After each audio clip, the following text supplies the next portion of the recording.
안녕하세요. 이제 결혼한 지 3년 차에 접어드는 여자입니다. 남편과는 연애 결혼을 했지만 연애 기간은 1년 정도로 짧은 편입니다. 친정 부모님 지인을 통해 선보듯이 소개받게 되었고 양가가 서로 잘 아는 사이는 아니지만 남편을 소개시켜 주신 중간 역할을 하셨던 분 덕에 결혼까지 가는데 수월한 편이었어요. 짧은 연애지만 연애하는 동안에는 전혀 눈치채지 못했는데 결혼하고 나니까 하나둘씩 단점이 보이더라고요. 사회생활 하는 것 때문에 어떤 이유로든 생기는 술자리 빠지지 않고 참석하려고 하는 것까지는 이해를 하겠는데 하나 이해해주기 힘든 부분이 있었습니다. 남편은 저와 동갑내기로 남편 아래로 여동생이 한 명 있는데 둘 사이에 터울이 조금 있는 편이에요. 시부모님께서 맞벌이 부부셨고 두 분 다 회사를 다니고 계셨고 야근이 굉장히 많은 회사였기 때문에 남편이 학교 끝나고 와서 신우를 돌봐주고 했었다네요. 그렇다고 신우를 갓난쟁이부터 업어 키운 것도 아니고 나이차가 7살밖에 나지를 않는데도 애지중지하는 부분이 있습니다. 신우와 관련된 일이라면 만사 제쳐놓을 정도로 신우를 아끼는 모습을 보여줬어요. 그런 부분이 제일 적응이 안 되고 이해가 되지 않았습니다. 남매랑 사이 좋은 게 나쁜 건 아닌데 한편으로는 어이가 없을 때도 있었어요. 결혼할 때 부모님 예단은 필요 없어도 신우 결혼식장에 입고 오게 좋은 옷 한 벌 해주고 들고 올 만한 명품 가방 정도는 하나 해줬으면 한다고 했었거든요. 당시 신우가 대학 졸업반이라서 겸사겸사해서 새언니가 좋은 선물 해주면 결혼 후에도 신우가 저를 잘 따르지 않겠냐는 듯이 빙둘러서 말한 적이 있는데 결혼 후에 신우한테 하는 거 보니 그냥 신우한테 뭐 하나 해주고 싶어서 그랬구나 하는 생각이 들었어요. 신혼 때는 눈치를 전혀 채지는 못했는데 언젠가 제가 엿들으려고 한 건 아니지만 남편과 신우가 통화하는 내용을 듣게 된 적이 있습니다. 대충 들으니 월급날이 되면 용돈을 보내주겠네 어쩌겠네 하는 내용이었어요. 오빠가 동생한테 용돈하라고 얼마 보내줄 수도 있다고 넘기려고 했었는데 괜히 기분이 찜찜하더라고요. 안 좋은 예감은 틀리는 적이 없다고 했나요? 남편이 신우한테 주기적으로 용돈이라고 하기에는 꽤나 큰 금액을 보내주고 있었다는 사실을 알게 되었습니다. 남편 벌이가 좋은 편이기는 하지만 그냥 넘어가기에는 동생 용돈하라고 보내주는 돈이 100만 원 단위가 넘어가는 돈이었어요.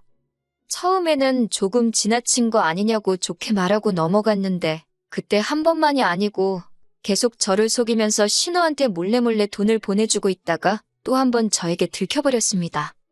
그러고 싶지는 않았는데 자꾸 현금 인출까지 해가면서 신우한테 경제적 지원을 해주고 있어서 보다 못한 제가 돈 관리를 하기로 하고 경제권을 뺏어가게 만들었네요. 자랑은 아니지만 친정 부모님께서 경제적으로 많이 여유로운 편입니다. 빌딩이라고 하기는 뭐하지만 서울에 인접한 경기도권 구도심에 적당한 상가 건물 하나를 가지고 계세요. 구도심이긴 하지만 대중교통도 잘 되어 있고 인구 밀집이 되어 있는 상권에 위치해 있다 보니 월세로 들어오는 돈만 해도 꽤나 수입이 좋은 편입니다. 저는 부모님 건물하고 상관없이 공부해서 전공 살려 취직해 회사를 다니고 있어요. 월 수입은 남편하고 비교해서 제가 많이 모자란 편이지만 친정에서 워낙에 지원을 잘 해주신 덕분에 팔려가듯 한 결혼도 아니었습니다. 결혼하면서 다른 건 몰라도 각자 번 돈에서 생활비하고 적금 똑같이 각출하고 나머지 돈은 알아서 각자 관리를 하기로 했었거든요. 그런데 남편은 생활비랑 적금할 돈 똑같이 내고 남는 돈은 잔액이 남아도 되지 않을 정도로 지 멋대로 써도 되는 거라고 생각했었나 봅니다. 시부모님께 생활비를 보태드리던지 신우한테 용돈 챙겨주는 것 정도야 당연히 할 수 있는 일이라고 생각했지만 자기 여유자금 하나도 남기지 않고 생활비 내고 나서 가족들한테 탈탈 털어서 가져다 바치니 제 입장에서는 그 사실을 알게 되었을 때 정말 미치고 팔짝 뛸 노릇이었지요. 가끔씩 밥하기 귀찮아서 배달 음식을 시켜 먹거나 어디 나가서 외식을 하자고 해도 돈 아깝게 뭐 하는 거냐 따지던 게 경제관념이 철저하고 알뜰한 성격이라고 생각했는데 돈을 아끼려고 했던 이유가 뭔지도 알겠고 모든 게 저 모르게 몰래 했던 거다 보니 실망이 컸어요. 아무튼 제가 경제권을 움켜쥐고 나니 그 후에는 남편도 어떻게 신우에게 돈을 보내지는 못했습니다. 시부모님 용돈은 제가 알아서 잘 챙겨드렸고 신우한테는 일절 돈 한 푼도 가지 못하게 했었어요. 신우한테 어떻게든 잘 해주고 싶어서 이 핑계 저 핑계 대면서 사회생활하려면 현금도 어느 정도 있어야 한다며 자기 용돈을 더 타가려고 했지만 남편 지출은 무조건 제가 만들어준 신용카드를 쓰도록 만들어놨어요. 가끔씩 온라인 쇼핑으로 결제되는 거 보면 신우한테 몰래 뭐 사주고 있다는 것과 시부모님 용돈으로 드린 돈의 일부가 시부모님을 통해서 일부 신우에게 조금씩 보내지고 있다는 사실은 눈치채고 있었지만 그것까지는 뭐라고 하지는 않았습니다. 그것까지 못하게 하면 저랑 신우 관계도 이상해질 테고 경우에 따라서는 이 상황이 저와 시부모님 간의 갈등도 만들 수 있다고 생각했거든요.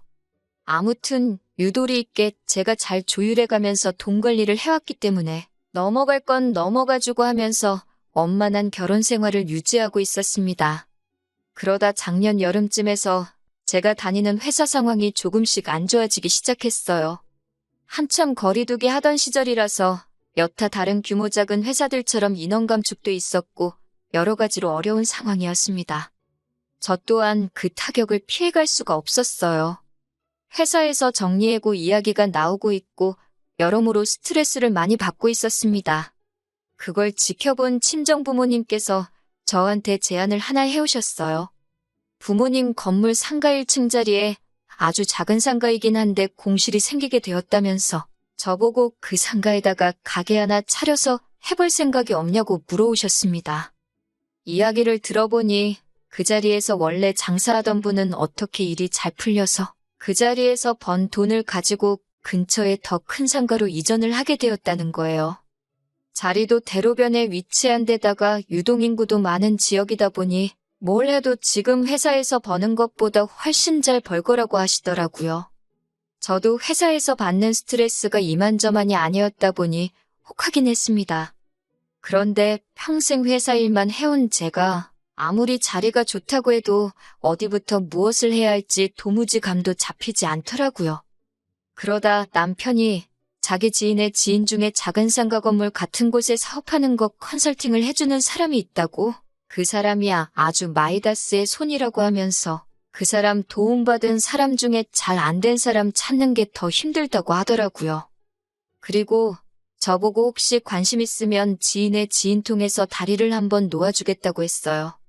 아무것도 모르는 제가 맨땅에 헤딩하는 것보다 전문가의 도움을 받는 것도 나쁘지 않겠다는 생각이 들었고 만나서 손해볼 것도 없다고 생각했으니 남편한테 부탁해서 어렵게 자리를 만들었습니다. 그리고 그 컨설팅 해주는 사람을 만났어요. 멀끔하고 훤칠하니 신뢰가 가는 첫 인상을 가진 사람이었습니다.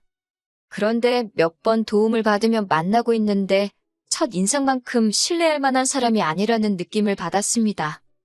해주는 이야기는 전부 다 제가 조금만 인터넷 검색을 해보면 나오는 이야기들 뿐이고 오히려 컨설팅을 빌미로 자꾸 둘이서 어디 분위기 좋은 곳에 가서 식사나 한번 하자는 둥.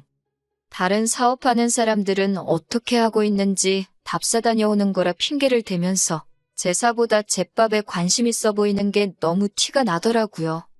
집에 남편하고 있는데도 자꾸 연락을 해오고 하니 이 사람이 전문가라는 느낌보다 사짜 느낌이 너무 나는 것 같아서 거리를 두고 지내고 있었습니다. 그렇게 무슨 사업을 할까 알아보는 와중에 쓸데없는 걸로 시달리다 보니 너무 질리기도 했고 시간이 지나고 나니 회사 사정이 점점 나아지게 되면서 정리해고 이야기도 쏙 들어가게 되었고 힘든 시기에 실적이 좋았던 사람인 저한테 좋은 자리까지 제안이 들어왔습니다. 그래서 저도 가게 하는 것도 좋지만 역시 제가 공부해오고 잘하는 일 하는 게 좋겠다는 생각에 가게 차리는 건 그만두기로 했어요. 그런데 남편이 저한테 왜 가게를 안 하냐고 하면서 자리가 아깝다고 하는 겁니다. 그 자리에서 장사하던 사람이 돈 벌어 나간 거 보면 자리 좋은 건 안 봐도 뻔한 거고 비슷한 업종으로 가게를 차리면 그 장사하던 사람이 만들어 놓은 손님도 그대로 가져가는 거나 마찬가지인데 너무 아깝다고 하는 거예요. 일리 있는 말이긴 하지만 제가 장사는 해본 적 없고 엄두가 나질 않아서 못하겠다고 말했습니다. 남편은 그럴 거면 그 자리에서 신우가 장사를 해보게 하는 건 어떻냐고 물어왔어요. 처음엔 저도 또 신우냐고 하면서 지 동생 득대는 거라면 아주 발벗고 나선다고 질색을 했습니다. 그런데 남편이 신우가 대학 졸업하고 자리를 못 잡고 있으니 아무래도 오빠인 자기가 더 신경을 쓰는 게 아니겠냐고 하더라고요. 이제 신우가 자리 잡고 자기 앞가림 스스로 하게 되면 자기도 신우한테 앞으로 뭐 퍼줄 일도 없고 신경 쓸 일도 없지 않겠냐며 그게 자기도 바라는 바라고 합니다. 그 말이 묘하게 설득되기도 해서 친정부모님께도 한번 물어봤어요. 저희 부모님도 그 자리가 워낙 터가 좋다 보니 아예 모르는 사람한테 넘기는 것보다 사돈처녀 한번 해보게 하는 것도 좋지 않겠냐고 하는 거예요. 잘 되든 안 되든 어쨌든 신우가 저희에게 크게 신세지는 거나 마찬가지니 결과가 어떻든 간에 남편도 앞으로 신우 도와주는 데 있어서 제 앞에서 조심하지 않겠냐고 하시니 저도 생각을 달리하게 되었습니다. 사실 제가 못하겠어서 안 하는 건데 딱히 신우를 못하게 할 이유도 없다는 생각이 들더라고요. 조건은 남들보다 조금 더 좋게 해주긴 하겠지만 월세를 안 낸다는 것도 아닌데 신우가 생각이 있다면 한번 해보는 것도 좋겠다는 생각이 들었어요. 어차피 신우가 못하겠다고 떨어져 나가도 친정 부모님께서 딱히 손해보시는 건 없는 거나 마찬가지였으니까요. 하지만 신우 또한 대학 졸업 후 아르바이트를 해본 것도 아니고 회사를 다니고 있는 것도 아니고 어쩌면 저보다도 더 사회생활에 무지한 건 저와 마찬가지인 상황이었습니다. 하루는 남편이 그때 그 사람하고는 어떻게 되었냐고 묻더라고요. 그러면서 대뜸 신우가 도움이 필요할 테니 신우 보고 그 사람을 한번 만나보게 하는 게 좋지 않겠냐고 물어보는 겁니다. 저는 그 사람이 저한테 한 짓들에 대해서는 괜히 남편의 지인 그리고 그 지인의 지인까지 엮인 상황에 여러 사람 불편한 관계 만들고 싶지 않아서 저 혼자 쉬쉬하고 모르는 척 하고 있었거든요. 그런데 그런 사람을 신우에게 소개시켜줘야 한다니 아무리 제가 싫어하는 신우라고 해도 내키지가 않더라고요. 그런데 남편이 저보고 말도 안 되는 소리를 하고 있다고 하는 겁니다. 그 사람이 가정도 있는 사람이고 어떻게 자기 도움받은 사람들 잘 되게 해주고 싶어서 노력한 걸 제가 너무 과민 반응을 했다고 하는 거예요. 사업을 안 한다고 한 것도 고작 그것 때문이었냐면서 어이가 없다고 하더라고요. 돈도 잘 벌고 가정도 있는 양반이 뭐가 아쉬워서 저 같은 아줌마한테 꼬리를 치겠냐고 하면서 말입니다. 저 같은 아줌마라니 아무리 그래도 자기 와이프한테 할 말은 아니지 않나요? 저도 모르게 욱하더라고요. 그래도 최대한 분을 가라앉히면서 신우는 나보다 어리고 결혼도 안 했는데 혹시나 무슨 일이 있을 수도 있지 않냐고 걱정스레 말을 해줬더니 그 사람한테 도움받는 게 얼마나 어려운 줄 아느냐며 자기 연줄로 어떻게 소개시켜준 건데 저보고 성공할 기회를 제 발로 날린 바보 멍청이랍니다. 저는 신우가 걱정돼서 해준 말인데 남편은 저한테 혹시 신우가 잘 될까봐 그게 싫어서 그러는 거냐면서 투덜거리기 시작하더라고요. 남편이 지인을 통해 저에게 소개를 시켜줬던 거라 남편한테는 그 사람 연락처가 없었으니 저도 아무렇게 생각해도 좋지만 그 사람하고 신우 만나게 하는 건 좋은 생각이 아닌 것 같다고 제 선에서 선을 딱 그었습니다. 남편이 투덜거리면서 알겠다고 알아서 잘하겠다고 하더니 결국 그 사람 연락처를 또 어떻게 받아가지고 신우한테 소개를 시켜줬나 보더라고요. 저도 속으로 이젠 모르겠다 싶었고 알아서 하겠지 싶었습니다. 신우가 무슨 가게를 열지 잘 알아보고 있는 것처럼 말하더니 3달이 지나도 사업 시작은커녕 공사도 들어가지 않았더라고요. 친정 부모님도 신우가 가게 생각이 없는 게 아니냐면서 공실로 놀릴 바에야 다른 사람 세를 주는 게 낫지 않겠냐고 하시길래 남편한테 따져봤더니 잘 알아보느라 그러는 거 아니겠냐고 하면서 저도 장인 장모님도 성질이 뭐가 그렇게 급하냐고 오히려 역정을 내기 시작했어요. 아쉬운 소리 할게 누군데 역으로 큰 소리를 치니 기분이 안 좋더라고요. 친정 부모님께서도 많이 기분 나빠하셨지만 다 잘 되자고 하는 일이라고 겨우 눌러 참았습니다.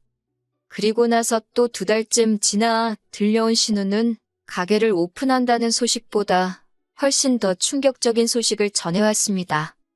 제가 생각했던 대로 그 남자는 사업을 도와준다는 이유로 신우에게 추근덕거리기 시작했고 세상 물정 모르는 신우는 그 남자와 만남을 가지기 시작했던 거예요.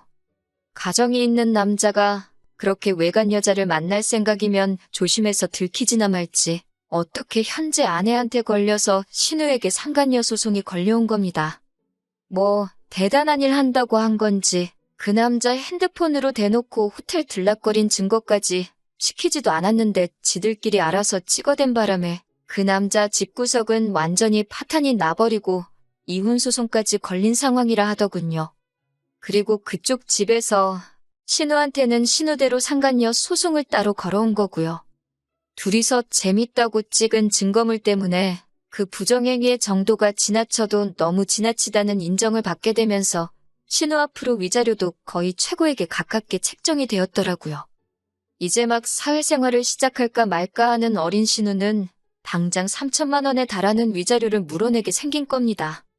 저는 분명히 말렸는데 기어이 제 말 안 듣고 하더니 신우 앞으로는 상간녀 소송이 걸려버리고 아주 남의 집 구석 파탄을 내다 못해 애지중지하고 있는 신우 인생까지 같이 꼬아버린 거예요. 하루는 신우가 저를 찾아와서 그걸 제 탓이라고 따지더라고요. 제가 자기 오빠한테 말한 걸 당사자인 저한테 말해주지 않았다고 그 사람을 만나는 걸 알았는데도 말리지 않고 방관한 제 잘못이라고 하는 겁니다. 남편도 옆에서 거들기를 자기도 그때 착각을 했다고 하더라고요. 그때 제가 말한 건 신우한테 위험을 경고하듯이 말한 게 아니라네요. 제가 이미 결혼한 여자인데도 외간 남자한테 데이트 신청을 받는다는 둥 남편인 자기한테 마치 자기 과시를 하고 싶어서 착각한 걸 자랑처럼 말을 한 게 제 잘못이라는 거예요. 설명이 충분히 되지 않았다는 겁니다. 이게 말인가 똥인가 웃기지도 않아서 상대도 해주기 싫었는데 신우가 이게 다 저 때문에 벌어진 일이라고 우기면서 저보고 자기 앞으로 걸린 위자료를 내달라고 하는 겁니다. 그리고 그이 앞으로 걸린 위자료도 저보고 내주라는 당치도 않는 개소리를 하더라고요. 내가 신우, 네 것도 내줄 생각 없지만 그 자식 위자료는 왜 나한테 찾느냐고 따졌습니다.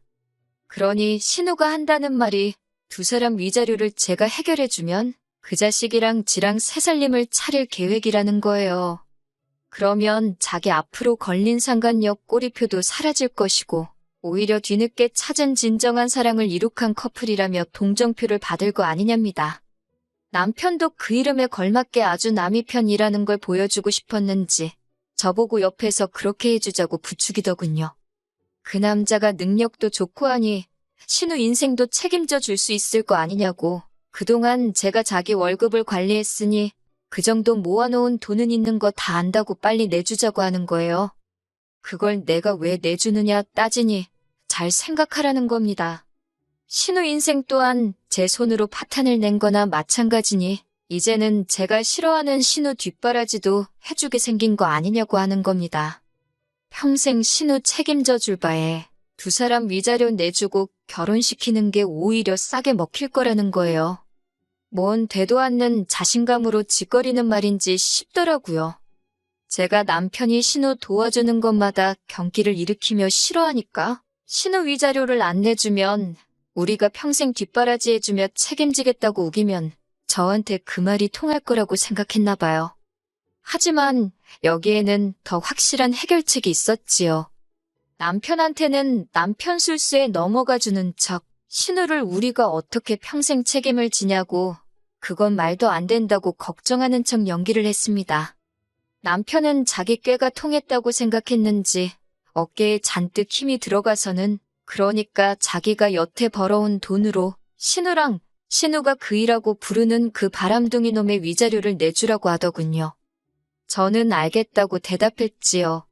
남편은 나름 머리를 굴려서 말했던 것 같아요. 제가 경제권을 가져갔지만 자기가 벌어온 월급이 우리 재산에 포함되어 있으니 그 돈을 자기가 원하는 대로 써도 된다고 주장하려고 했던 것 같습니다. 남편한테 당신이 벌어온 돈으로 신우 위자료 내주면 되는 거냐고 재차 물어봤고 신우가 보는 앞에서 그렇게 하겠다고 대답하는 걸 드러냈어요. 그리고 남편한테 이혼하자고 말했습니다. 합의 이혼은 절대 못 해주겠고 재산 분할은 당신이 벌어온 돈 그대로 돌려줄 테니 그 부분에 대해서는 토달지 말라고 했습니다. 대신 파탄의 원인인 당신과 신우한테는 나 또한 위자료 청구를 해야겠다고 말했어요. 어차피 신혼집이래봐야 제가 결혼 전부터 전세 얻어 살고 있던 집에 차렸기 때문에 남편이 돈 몇 푼 벌어온 것만 돌려주면 더 이상 분할이고 뭐고 할 필요가 없었거든요. 신우가 정신 차리기에는 3천이라는 위자료가 모자른 것 같아서 제가 좀 더 위자료 내게 만들어주겠다고 했습니다. 막상 소송 끝나고 보니 결혼기간도 짧고 해서 신우한테는 위자료 500밖에 뜯어내지 못했지만 충분히 참교육이 되었다고 생각해요. 남편은 자기가 뱉은 말이 있어서 자기가 여태껏 벌어온 돈 돌려받아서는 신우 결혼시키겠다고 그 남자 위자료부터 내줬다고 하네요. 남편도 저한테 위자료 줘야 할 게 있고 모아놓은 돈이 그것 전부 다 내주고 나올 만큼 많지도 않아서 신우 위자료는 그쪽 집에 분할로 내주기로 했답니다. 그런데 웃긴 건 그 남편이 위자료 내주자마자 신우는 상대도 해주지 않고 다른 여자를 만나고 다닌다고 하는 것 같더군요. 하기야 가정이 있을 때에도 그렇게 여기저기 추파를 던지고 다녔는데 이혼하고 자유의 몸이 되었는데 뭣도 없는 신우가 눈에 들어오겠어요? 사업 상담한다고 돈 좀 모아놓은 사람들 만난다고 사회생활 시작도 전에 소송 위자료로 빚더미에 앉아있는 신우는 그렇게 소박맞고 그 남자한테도 처참히 버려지고 말았다네요. 욕심이 험하니 벌을 받은 거라고 생각해요. 남편은 이제 평생 애지중지하는 신우 뒷바라지 해주면서 살아야 하니 어떻게 보면 제가 소원 성취해준 거나 마찬가지네요. 아직 자기 빚에 신우 남은 위자료까지 내주려면 2년은 꼬박 돈 한 푼도 쓰지 않고 모아야 할 텐데 신우 뒷바라지 해주면서 그 일을 할 수 있을지 싶네요. 저렇게 된 거 보니 너무 후련하고 한편으로는 처음에 신우한테 돈 가져다 바치고 그럴 때 진작에 이혼을 했을 거라는 후회도 살짝 남네요. 지난 일 후회해서 뭐 하겠어요. 후회할 시간에 이제 제 앞에 펼쳐질 새로운 날들을 위해서 더 노력하는 사람이 되어야겠습니다.